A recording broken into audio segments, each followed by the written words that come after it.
இந்த ஃப்ரிட்ஜ் வந்து பார்த்தீங்கன்னா ஹையர்ங்கிற பிராண்டில் வந்துட்டு ஒரு கன்வெர்ட்டபிள் டைப் ஃப்ரிட்ஜ் அப்படின்னு சொல்லிட்டு எனக்கு வந்து இது நான் தந்துருந்தாங்க. இது நான் சத்யாவில் வந்து வாங்கியிருந்தேன். வாங்கி 2 வருஷம் ஆச்சு. சரியா? இந்த ஃப்ரிட்ஜ் வாங்கி ரொம்ப யூஸ்ஃபுல்லாக தான் இருந்துச்சு. இதில் டபுள் டோர் ஃப்ரிட்ஜு. இதில் பார்த்தீங்கன்னா கீழே தான் வந்துட்டு ஃப்ரீசர் இருக்கும், மேலே வந்து நார்மல் ஃப்ரிட்ஜ் டைப் இருக்கும். ஸோ இதில் மேலே வந்து நம்ம நிறைய பொருட்கள் வச்சுக்கலாம், கீழே வந்து ஃப்ரீசரிங் டைப்பில் இருக்கக்கூடிய ஏதாவது வைக்கணும்னாலும் நம்ம வந்து வச்சுக்கலாம்.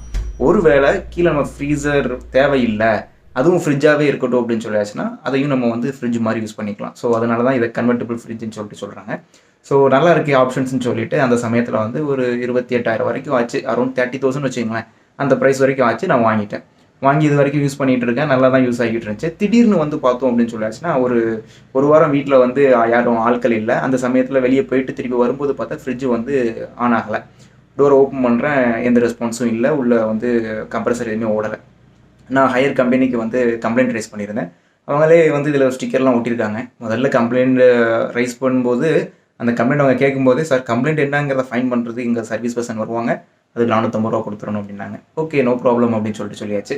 தென் 10 இயர்ஸ் வாரண்டி இருக்குது அப்படின்னு சொல்லிட்டு சொன்னேன். அது கம்ப்ரஸருக்கு மட்டும் தான் வாரண்டி, வேறு எதுவும் கிடையாது. கம்ப்ரஸர் போயிருந்துச்சுன்னா என்னென்னு பார்த்து கொடுப்போம், வேறு எதுவும் போயிருந்துச்சு அப்படின்னு சொல்லியாச்சுனால நாங்கள் பொறுப்பு கிடையாது, அதுக்கு நீங்கள் தான் பே பண்ணணும்னாங்க. சரி வர சொல்லுங்கள் அப்படின்னு சொல்லியாச்சு. வரவும் செஞ்சுட்டாரு. வந்தவர் பார்க்குறாரு. வந்ததோட வந்து விறுவிறுன்னு கீழே வந்துட்டு அந்த பிசிபியை வந்து கலத்தி பார்க்குறாரு. அது உள்ளே வந்துட்டு ஒரு மாதிரி புகஞ்ச மாதிரி இருந்துச்சு. உடனே வந்துட்டு இந்த பிசிபி தான் மாற்றணும் அப்படின்னு சொல்லிட்டு சொன்னார்.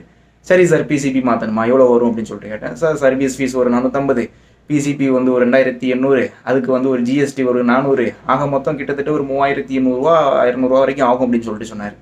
அப்போ நான் அவர்கிட்ட கேட்டேன், என்ன சார் ஆக்சுவலாக என்னுடைய மதர் மற்ற சொந்தங்கள் இவங்க வீட்டிலலாம் பார்த்தோம் அப்படின்னு சொல்லியாச்சுன்னா கிட்டத்தட்ட ஒரு 10 இயர்ஸ்க்கு மேலே எந்த கம்ப்ளைண்ட்டுமே இல்லாமல் நிறைய ஃப்ரிட்ஜ் வந்து ரன் ஆகிக்கிட்டு இருக்கு. ஸோ நான் கேட்குறேன், என்ன சார் இந்த ஃப்ரிட்ஜ் வாங்கி 2 வருஷம் தானே ஆச்சு, அதுக்குள்ளேயும் கம்ப்ளைண்ட் ஆயிடுச்சு அப்படின்னு சொல்லிட்டு. அப்போ அவர் ஒரு விஷயம் சொன்னார். சார் ஒரு விஷயம் நல்லா தெரிஞ்சுக்கங்க, அந்த ஃப்ரிட்ஜ் என்ன ஃப்ரிட்ஜ் அப்படின்னு சொல்லிட்டு கேட்டார். சிங்கிள் டோர் ஃப்ரிட்ஜ் அப்படின்னு சொல்லிட்டு சொன்னேன்.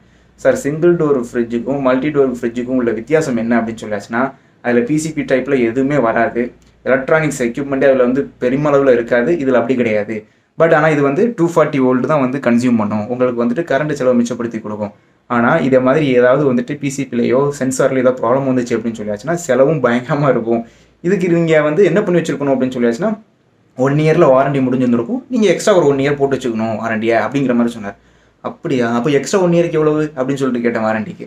உடனே அதுக்கு ஒரு 1,800 அப்படின்னு சொல்லிட்டு சொன்னார். சார் இப்போ பிசிபி மாற்றுறதுக்கு 2,000 சில்லரை சொன்னீங்க, ப்ளஸ் சர்வீஸ் ஆச்சுன்னு சொன்னீங்க, நீங்கள் வாரண்டி சொல்கிறதும் அதே ரேட்டுக்கு சொல்கிறீங்களே அப்படின்னு சொல்லிடுனா, சார் ஒரு விஷயம் தெரிஞ்சுங்க, இந்த ஃப்ரிட்ஜில் ஒரு சென்சார் போச்சுனாலுமே 2,500 மேலே வரும்.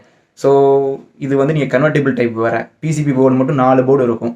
ஸோ அப்படிங்கிறப்போ இது நிச்சயமாக வந்துட்டு அடுத்தடுத்து உங்களுக்கு ப்ராப்ளத்தை உண்டு பண்ணத்தான் செய்யுங்கிறத மாற்றிக்கிறதே கிடையாது. ஸோ வாரண்டி போட்டு வச்சுக்கினீங்கன்னா அவங்க நல்லது, இல்லாட்டும் கையில் இருந்து செலவு பண்ணிக்கிங்க அப்படின்னு சொல்லிட்டு சொன்னாங்க.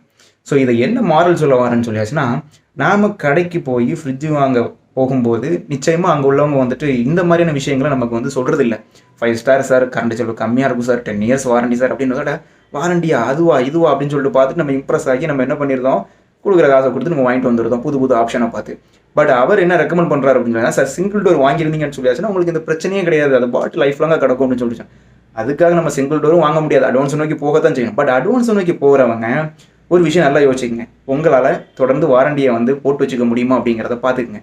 உங்களால் தொடர்ந்து வாரண்டி போட முடியாது அப்படின்னு சொல்லியாச்சுன்னா இந்த மாதிரியான அட்வான்ஸ் ஃப்ரிட்ஜை சூஸ் பண்ணாதீங்க. இது ஹையருக்கு மட்டும் இல்லை, அவர் எந்த பிராண்டை நீங்கள் எடுத்தீங்கனாலும் அதுதான் உங்களுக்கு இஷ்யூஸ் அப்படின்னு சொல்லிட்டு சொன்னார். ஸோ இந்த இன்ஃபர்மேஷன் எனக்கு புதுசாக இருந்துச்சு. நான் வந்துட்டு இதை அறியாமையில் நம்ம அந்த ஃப்ரிட்ஜை வாங்கியிருக்கோமோ அப்படிங்கிற மாதிரி தோணுச்சு. பட் ஓகே, ஐ அக்செப்டட், வேறு வழி கிடையாது அப்படின்னு சொல்லிட்டு அக்செப்ட் பண்ணிட்டேன். பட் இதே தவிர வேறு யாரும் பண்ணிடக்கூடாது அப்படிங்கிறதுக்காக இந்த விஷயத்தை இன்ஃபர்மேஷனாக நான் உங்கள் மத்தியில் கொண்டு வரேன். உபயோகமாக இருந்ததுக்குன்னு நினைக்கிறேன். உபயோகமாக இருந்துச்சுன்னா நம்ம சேனலை வந்து சப்ஸ்கிரைப் பண்ணிக்கங்க. நெக்ஸ்ட் வீடியோவில் சந்திப்போம். பாய்.